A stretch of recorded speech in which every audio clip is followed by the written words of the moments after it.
पर ध्यान दें, इसके लिए क्या कहना चाहेंगे?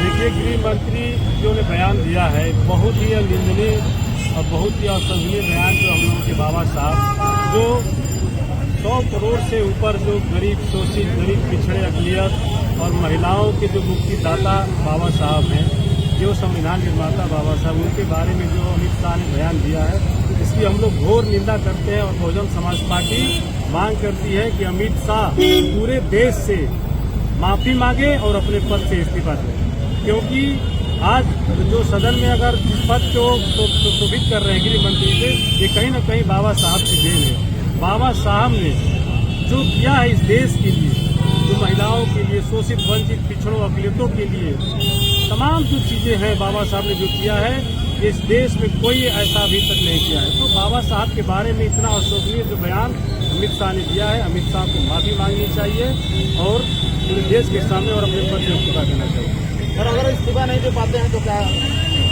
देखिए, हम लोग बाबा साहब के मानने वाले लोग हैं और हम लोग जो है अभी भगवा में हमारी बहुजन समाज पार्टी की जिला इकाई के द्वारा आज मार्च निकाला गया है और अमित शाह का पुतला दहन किया गया है। आगे भी ये संघर्ष जारी रहेगी और जैसा पार्टी का दिशा निर्देश रहेगा, लेकिन अमित शाह को देश से माफी मांगना ही होगा, क्योंकि बाबा साहब सिर्फ दलित, शोषित, पिछड़ों के नहीं, इस देश के निर्माता हैं, संविधान निर्माता हैं, तो उनको माफी मांगनी ही होगी। और ऐसे बयान देकर क्या देश में अशांति फैलाना चाह रहे हैं क्या? देखिए, ये लोग जो बीजेपी और आरएसएस है, ये लोग सावरकर, गोलकर और हेडवेकर को मानने वाले लोग, ये लोग जो है बाबा साहब को कभी नहीं माने हैं इन लोगों ने, चाहे बीजेपी हो चाहे आरएसएस हो। ये लोग बाबा साहब को मानने वाले लोग नहीं है। बाबा साहब की शुरू से ही ये लोग जो है, एक जमाने में ये लोग बाबा साहब का 100 यात्रा भी निकाला था, बाबा साहब के जीते जी।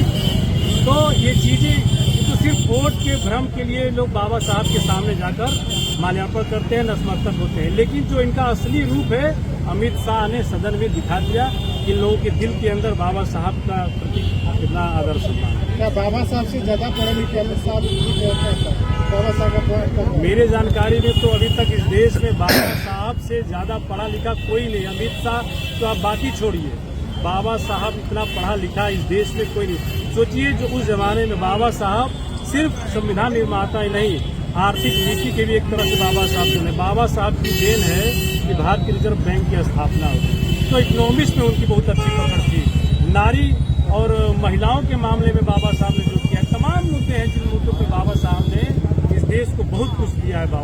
बाबा साहब का ये देश आजीवन ऋणी रहेगा जो बाबा साहब ने इस देश के लिए दिया। कुछ लोग कहते हैं कि जब जब चुनाव आता है तब तक ऐसे अशब्द बातों का प्रयोग किया जाता है। देखिए, बाबा साहब को हम लोग को बार बार कहते हैं कि अगर सच में इस देश में कोई अम्बेडकरवादी अगर कोई पार्टी है तो उस पार्टी का नाम बहुजन समाज पार्टी है। और अगर कोई देश में एकमात्र नेता है तो वह नेता है हम लोग के आदमी सुश्री बहन कुमार मायावती जी, जो कि बाबा साहब के नीति सिद्धांतों पर चलती है। मान्यवर कांशीराम साहब ने इस पार्टी की स्थापना की, तो मान्यवर कांशीराम साहब ने ही बाबा साहब को आज से 20 साल पहले, आप लोग देखें, आज जो सदन में लोग जो है बाबा साहब की तस्वीरें दिखा रहे हैं और संविधान की जो प्रतियां लेके हाथ में लोग ढोंग रच रहे हैं, लेकिन आज से 20 साल पहले कोई बाबा साहब का नाम नहीं ले रहा था। लेकिन मान्यवर कांशीराम साहब ने बाबा साहब को किताबों से निकाल कर इस देश में धरातल पर लाने का कार्य किया मान्यवर कांशीराम साहब। तो इस देश की एकमात्र पार्टी जो है बहुजन समाज पार्टी है, जो बाबा साहब को मानती है, संविधान को मानती है, अम्बेडकरवादी पार्टी है। क्या परिचय है? मेरा नाम रमेश यादव है, मैं बहुजन समाज पार्टी का प्रदेश महासचिव हूँ और रामगढ़ विधानसभा से।